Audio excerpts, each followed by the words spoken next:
टंडो अलैयार का शाहकार मुसव्विर शरीफ, जिसने मुसव्वरी की महारत से सिंधी सकाफती कल्चर को उजागर करने के लिए झूला, चारपाई, गुलदान, मटकों समेत दीगर आम इस्तेमाल होने वाली चीजों को अजरक में ढांप लिया।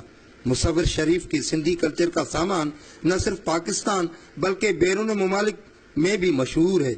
बहुत मेहनत और मुशक्कत से बना सामान कराची, हैदराबाद, लाहौर समेत मुल्क भर से खरीदार उस्ताद शरीफ के पास पहुंचते हैं। तकरीबन 20 से 25 साल हो गए इस काम को करते हुए टोलार शहर में, और मुझे बचपन से शौक था अपने सकाफत का कि ये घर घर के अंदर ये चीज़ जाए, क्योंकि हमने वक्त के हिसाब से देखा कि हमारी हर चीज़ पीछे जा रही थी।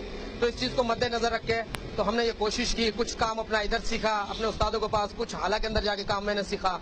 उसके बाद अल्हम्दुलिल्लाह आज ये मुझे इसकी रिजल्ट मिली है कि आज लोग मेरे कराची से, अंदरूनी सिंध से मेरे पास ये चीज़ लेने आते हैं। सिंधी कल्चर से मोहब्बत करने वाले अफराद अपने घरों को खूबसूरत बनाने के लिए सिंधी कल्चर का सामान शौक और ज़ौक से खरीदते हैं। शबीर मशहूरी, पहचान न्यूज़, टंडो अलैयार।